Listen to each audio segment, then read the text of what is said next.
Hi guys, welcome to Krishnaprasad YouTube channel. ഇന്ന് ഞാൻ നിങ്ങളുടെ മുമ്പിൽ പറയാൻ പോകുന്നത് ഏറ്റവും കൂടുതൽ കേരളത്തിൽ ഉള്ള ഒരു ബിസിനസ്സാണ് ഇപ്പോൾ വിദ്യാഭ്യാസം. കാരണം +2 ഡിഗ്രി കഴിഞ്ഞ് വരുന്ന ഒരു വിദ്യാർത്ഥി ഒരു പ്രൈവറ്റ് സ്ഥാപനത്തിലേക്ക് ജോലിക്ക് വേണ്ടി അപ്ലൈ ചെയ്യാൻ വേണ്ടി അവന് ക്വാളിഫിക്കേഷൻ വേണം, എക്സ്പീരിയൻസ് വേണം. ഇതിനായി അവർ പലതരത്തിലുള്ള ഇൻസ്റ്റിറ്റ്യൂഷനെയാണ് ആശ്രയിക്കുന്നത്. അത് കേരളത്തിലെ പലതുമുണ്ട്. ജില്ലകളിൽ തന്നെ എത്ര തരം പ്രൈവറ്റ് ഇൻസ്റ്റിറ്റ്യൂഷനാണ് ഉള്ളത്. എന്നാൽ ഇവയിൽ പലതിനും അംഗീകാരമില്ല.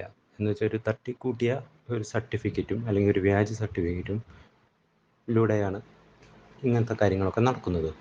ഒരു സാധാരണ ഒരു വിദ്യാർത്ഥി പഠിച്ചിറങ്ങിക്കഴിഞ്ഞാൽ അവർക്ക് കോളേജുകാർ തന്നെ പ്ലേസ്മെൻറ്റ് കൊടുക്കണം. അങ്ങനെയാണെങ്കിൽ ഇതുപോലെയുള്ള തൊഴിലില്ലായ്മ ഉണ്ടാവുകയില്ല. എല്ലാവർക്കും തൊഴിലവസരങ്ങൾ കിട്ടുകയും ചെയ്യും. അതത് കോളേജിലെ പഠിച്ചിറങ്ങുന്ന വിദ്യാർത്ഥികൾ അവരുടെ ഇൻസ്റ്റിറ്റ്യൂട്ട് അല്ലെങ്കിൽ അവിടുത്തെ സ്ഥാപനങ്ങൾ തന്നെ അവർക്ക് ജോലിക്ക് വേണ്ടിയുള്ള വാഗ്ദാനങ്ങൾ കൊടുക്കണം. അതില്ലാത്ത കാരണമാണ് നമ്മൾ പഠിച്ചിറങ്ങിയതിന് ശേഷം പലതരത്തിലുള്ള ഇൻസ്റ്റിറ്റ്യൂഷനുകളിൽ നമ്മൾ പോകുന്നത്. അതുവഴി നമുക്ക് ഏറ്റവും കൂടുതൽ നഷ്ടമാണ് വരുന്നത്. കാരണം ഇപ്പോൾ ഒരു 6 മാസത്തെ കോഴ്സ് അല്ലെങ്കിൽ ഒരു കൊല്ലത്തെ കോഴ്സ് പഠിക്കാൻ വേണ്ടി നമുക്ക് ചിലവ് വരുന്നത് 50,000, 1 ലക്ഷം, അതുപോലെ തന്നെ 2 ലക്ഷം രൂപ വില 2 ലക്ഷം രൂപ വരെയാണ് നമ്മുടെ കയ്യിൽ നിന്ന് പോകുന്നത്. എന്നാൽ പഠിച്ചിറങ്ങിയതിന് ശേഷം നമുക്ക് കിട്ടുന്നതോ 5,000 രൂപയും. കാരണം ട്രെയിനിങ്ങിനായിട്ട് പോകുമ്പോൾ 5,000 അല്ലെങ്കിൽ 6,000 ഉണ്ടാവുകയുള്ളൂ. ട്രെയിനിങ് കഴിഞ്ഞതിന് ശേഷമോ ജോലി ഉണ്ടാവുകയുമില്ല. അങ്ങനത്തെ അവസ്ഥയാണ് ഇപ്പോൾ കേരളത്തിൽ വരുന്നത്. ഇത് മാറണം. കാരണം ഇങ്ങനത്തെ ചിന്താഗതി കേരളത്തിലുള്ളിടത്തോളം കാലം നമ്മൾ അല്ലെങ്കിൽ ഭാവി തലമുറയ്ക്ക് വലിയ നഷ്ടങ്ങളാണ് സംഭവിക്കുന്നത്. കാരണം നല്ലൊരു ഇൻസ്റ്റിറ്റ്യൂഷൻ അല്ലെങ്കിൽ വിദ്യാർത്ഥികളെ പഠിപ്പിക്കുന്ന +2 ഡിഗ്രി പോലെയുള്ള സ്ഥാപനങ്ങൾ അവർ തന്നെ അവിടെ പഠിക്കുന്ന വിദ്യാർത്ഥികൾക്ക് പ്ലേസ്മെൻറ്റ് കൊടുക്കണം.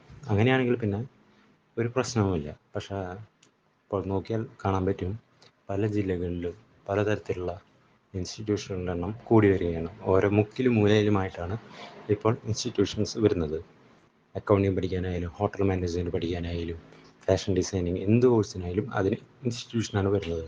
അവർ തന്നെ പറയും നിങ്ങൾക്ക് വേണ്ടിയുള്ള എക്സ്പീരിയൻസ് സർട്ടിഫിക്കറ്റ് അവർ തരാമെന്നും അതുപോലെ തന്നെ ജോലിക്കുള്ള പ്ലേസ്മെൻറ്റ് തരുമെന്നും. എന്നാലോ ഇതെല്ലാം വാഗ്ദാനം മാത്രമാണ്.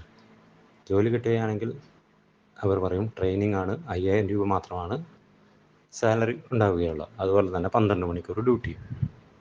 എന്നാൽ ട്രെയിനിങ്ങിന് ശേഷമാണെങ്കിൽ ജോലിയുമില്ല. ഇതാണ് ഇപ്പോഴത്തെ അവസ്ഥ. ഇതെല്ലാം കഴിയുമ്പോഴാവും നമുക്കറിയാം നമുക്ക് കിട്ടിയ സർട്ടിഫിക്കറ്റ് വ്യാജ സർട്ടിഫിക്കറ്റാണ്. വേറെ സ്ഥലത്ത് പോയി അപ്ലൈ ചെയ്യുമ്പോൾ ഈ സർട്ടിഫിക്കറ്റ് വാലിഡ് അല്ല എന്നാണ് വരുന്നത്. ശരിക്കും ഇതിനൊരു മാറ്റം വരണമെങ്കിൽ +2 ഡിഗ്രി അല്ലെങ്കിൽ ഡിഗ്രി കഴിഞ്ഞ് വരുന്ന വിദ്യാർത്ഥികൾക്ക് ആ കോളേജുകാർ തന്നെ ജോലിക്ക് വേണ്ടിയുള്ള സാഹചര്യങ്ങൾ ഒരുക്കി കൊടുക്കണം. അങ്ങനെയാണെങ്കിൽ ഇതുപോലെയുള്ള വിദ്യാഭ്യാസ തട്ടിപ്പ് വരികയില്ല. അല്ലെങ്കിൽ ഏത് ഇൻസ്റ്റിറ്റ്യൂഷനാണോ നടത്തുന്നത് അതിന് വേണ്ട പ്രോപ്പറായിട്ടുള്ള ഒരു സ്ട്രക്ചർ നിലനിർത്തണം. എന്ന് വെച്ച് കഴിഞ്ഞാൽ ആ ഇൻസ്റ്റിറ്റ്യൂട്ട് നടത്തണമെങ്കിൽ അതിൻ്റേതായ രീതികൾ എന്ന് വെച്ചാൽ പ്ലേസ്മെൻറ്റ് കറക്റ്റായിട്ട് കൊടുക്കണം, സർട്ടിഫിക്കറ്റ് ഒറിജിനലായിരിക്കണം.